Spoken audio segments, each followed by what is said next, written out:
Hi friends, అందరికీ welcome back to my channel. ఈరోజు వీడియోలో చికెన్ గ్రేవీ కర్రీ మంచి రుచిగా ఏ విధంగా ప్రిపేర్ చేసుకోవాలో నేను మీ అందరితో షేర్ చేద్దామని అయితే అనుకుంటున్నాను. చికెన్ కర్రీ ప్రిపేర్ చేయడానికి కూడా చాలా రకాలు ఉన్నాయి. ఒక్కొక్కరు ఒక్కొక్క విధంగా ప్రిపేర్ చేస్తూ ఉంటారు. ఒక్కసారి నేను చెప్పినట్టు ట్రై చేయండి. ఈ రెసిపీ అయితే మీ ఫేవరెట్ రెసిపీ లాగా నిలిచిపోతుంది. అంత బాగుంటుందన్నమాట. మా ఇంట్లో వాళ్ళకైతే అందరికీ ఆల్ టైమ్ ఫేవరెట్ ఈ చికెన్ గ్రేవీ కర్రీ వచ్చేసి అయితే ఇలా చేసిన ఈ రెసిపీ రైస్లోకైనా, చపాతీలోకైనా, పూరీలోకైనా చాలా అంటే చాలా రుచిగా ఉంటుంది. మీరు ఖచ్చితంగా వీడియో అనేది ఫస్ట్ ఎండ్ స్కిప్ చేయకుండా చూడండి, ప్లస్ ట్రై చేయండి. Tasty tasty Emmy Emmy chicken gravy curry నేను ఎట్లా ప్రిపేర్ చేసినో ఫస్ట్ అయితే ప్రాసెస్లోకి వెళ్ళిపోదాము. ఇక్కడ వచ్చేసి అయితే కేజీ చికెన్ వరకు అయితే తీసుకున్నాను. ఈ చికెన్లో ఉప్పు, నిమ్మరసం వేసి నీట్గా వాష్ చేశాను.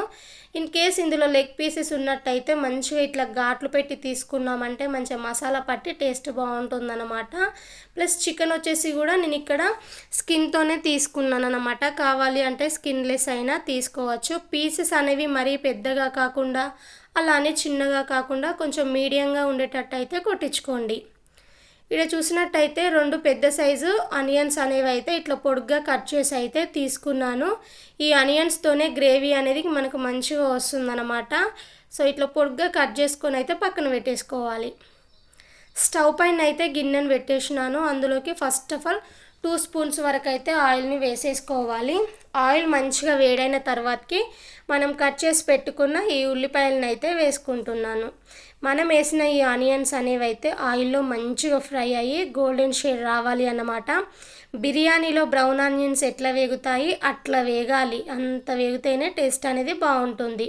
ఈ ఆనియన్స్ వేగడానికి మనకి అట్లీస్ట్ 3-4 మినిట్స్ టైం అయినా పడుతుంది కాబట్టి నిదానంగా వేయించుకోవాలి. సో చూసిలా ఆనియన్స్ అయితే చక్కగా వేగిపోయాయి. ఇట్లా వేగితే సరిపోతుంది. ఇప్పుడు ఇందులోకి 5-6 గల జీడిపప్పు పలుకులను అయితే యాడ్ చేస్తున్నాను. ఇవి వేయడం వలన టేస్ట్ అనేది చాలా బాగుంటుంది.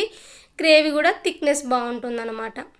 అలాగే మన టేస్ట్కి తగ్గట్టు ఎండుమిరపకాయలను అయితే యాడ్ చేసుకోవాలి. నేనైతే 10 నుంచి 12 వరకు తీసుకున్నాను. వాటిని డైరెక్ట్గా వేయకుండా ఇట్లా తుంచి వేసాను అన్నమాట. ఇట్లా లోపలిదాకా గింజ మంచిగా వేగుతుందని చెప్పేసి. ఈ కర్రీలో మనం మళ్ళీ ఎక్స్ట్రా కారం వేయం, ఈ కారమే సరిపోతుంది కాబట్టి మీ టేస్ట్కి తగ్గట్టు చూసి అయితే యాడ్ చేసుకోండి. సో చూసిలా ఇప్పుడు ఎండుమిర్చి కూడా మనకి మంచిగా కలర్ చేంజ్ అయ్యాయి. ఇట్లా అయ్యేంత వరకు సిమ్లోనే పెట్టుకొని మంచిగా వేయించేసుకోవాలి. ఇలా వేగిన వీటిని అన్నిటిని అయితే పూర్తిగా చల్లారనివ్వాలి. ఇవి చల్లారిన తర్వాతకి వీటిని అయితే మిక్సీ గిన్నెలోకి అయితే యాడ్ చేశాను. సో వీలైతే ఇందులో కొన్ని వాటర్ యాడ్ చేసి అయినా కానీ మెత్తని పేస్ట్లా ప్రిపేర్ చేసుకోవాలి. సో చూసిలా నేనైతే ఒక 2 స్పూన్స్ వరకు అయితే వాటర్ వేసి అయితే ఇట్లా మెత్తగా పేస్ట్ లాగా ప్రిపేర్ చేసుకున్నాను. ఈ కర్రీ టేస్టీగా ఉండడం కోసం అయితే ఈ ప్రాసెస్ అనేది అయితే ఖచ్చితంగా ప్రిపేర్ చేయాల్సిందే. ఇలా మిక్సీ పట్టిన ఈ పేస్ట్ని అయితే పక్కన పెట్టేసుకోండి. ఇప్పుడు స్టవ్ పైన అయితే అదే గిన్నెలో నేను కర్రీ చేస్తున్నాను. మీరు కావాలంటే వేరే గిన్నెలోనైనా ప్రిపేర్ చేసుకోవచ్చు. అందులోనే కొంచెం ఆయిల్ ఉంది కదా, అందులోకి ఇంకాస్త ఆయిల్ని అయితే వేసుకుంటున్నాను. కాస్త ఇంకొక 4 స్పూన్ వరకు అయితే వేస్తున్నాను. ఎందుకంటే చికెన్లో కాస్త ఆయిల్ అనేది ఎక్కువనే పడుతుంది. ప్లస్ ఎక్కువ ఉంటేనే టేస్ట్ బాగుంటుందన్నమాట.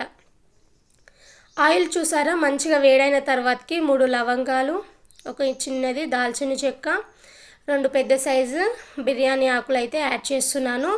వీటిని లైట్గా ఫ్రై చేసుకోవాలి. కాస్త వేగాలి, వేగితే బాగుంటుంది.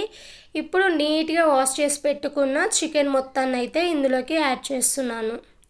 చికెన్ అయితే వాటర్ ఏం లేకుండానైతే చికెన్ ముక్కలను అయితే యాడ్ చేసుకోండి. ఇప్పుడు ఇందులోకి 2 టేబుల్ స్పూన్స్ వరకు అల్లం పేస్ట్ని కూడా వేసేస్తున్నాను. ఫ్రెష్గా ప్రిపేర్ చేసి పెట్టింది అయితే యాడ్ చేయండి, బాగుంటుంది. అలాగే 1/2 టేబుల్ స్పూన్ వరకు పసుపు, టేస్ట్కి తగ్గట్టు సాల్ట్ కూడా వేసేసుకోండి. నేను వచ్చేసి అయితే 1 స్పూన్ వరకు వేసాను. ఇన్ కేస్ తక్కువ అయితే మనం లాస్ట్లో టేస్ట్ చేసి అయితే యాడ్ చేసుకోవచ్చు.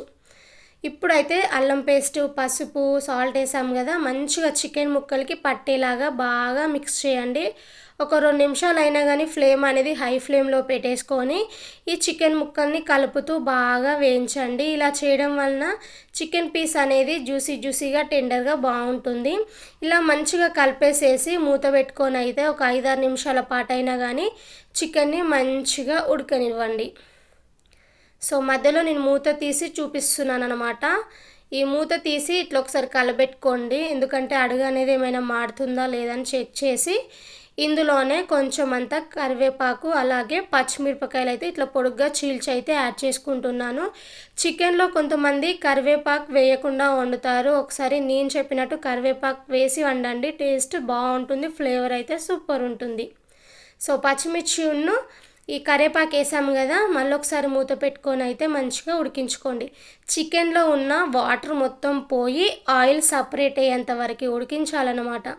సో చూసి ఇలా వాటర్ మొత్తం ఎగిరిపోయాయి. ఇప్పుడు లైట్గా మనకి ఆయిల్ సపరేట్ అవుతుంది కదా, చికెన్ పీస్ అనేది అయితే మనకి ఒక 50-60% వరకు అయితే అట్లా మంచిగా ఉడికినట్టే.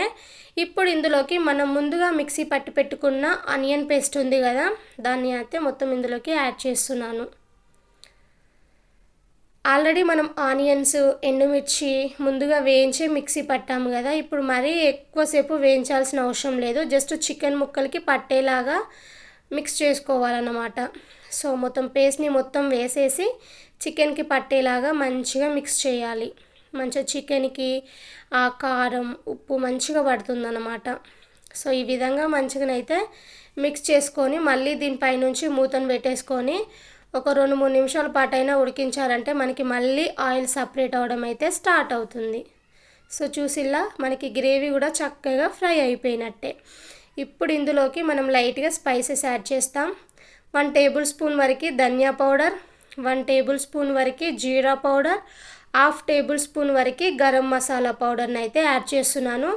గరం మసాలా ప్లేస్లో చికెన్ మసాలా ఉన్నా కానీ యాడ్ చేసుకోవచ్చు అన్నమాట. నేను ఇంట్లో ప్రిపేర్ చేసి పెట్టుకున్న గరం మసాలానే 1/2 టేబుల్ స్పూన్ వరకు వేసాను. నాకు కరెక్ట్గా స్పైసీనెస్ అయితే సరిపోతుంది. మనం వేసిన స్పైసెస్ కూడా చికెన్ ముక్కలకి పట్టేలాగా బాగా మిక్స్ చేసేసి ఇంకొక 2-3 నిమిషాల పాటు అయినా కానీ చికెన్ని మంచిగా ఉడకనివ్వండి. మసాలా పట్టి టేస్ట్ అనేది బాగుంటుంది.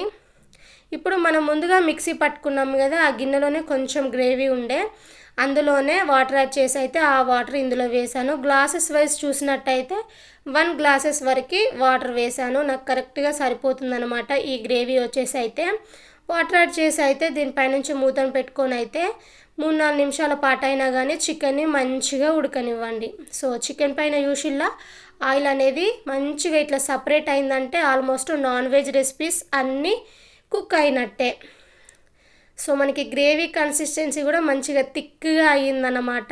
ఇన్ కేస్ మీకు గ్రేవీ ఇంకా థిక్గా కావాలి అనుకుంటే ఇంకొక 2 నిమిషాల పాటు అయినా కానీ ఉడికించుకోవచ్చు. నాకైతే ఇక్కడ గ్రేవీ అయితే కరెక్ట్గా సరిపోయింది. ఈ టైంలో ఏమైనా సాల్ట్ తక్కువ ఉందా అని కూడా చెక్ చేసుకోవచ్చు. లాస్ట్లో ఏంటంటే కొంచెం అంతా కొత్తిమీర సన్నగా కట్ చేసి అయితే యాడ్ చేశాను. కొత్తిమీర వేసాక కూడా ఇంకొక 2 నిమిషాల పాటు ఉడికించామంటే వేడి వేడి చికెన్ గ్రేవీ కర్రీ అయితే కంప్లీట్ అయిపోయింది. టేస్ట్ అయితే సూపరు. మీరు కూడా ట్రై చేయండి.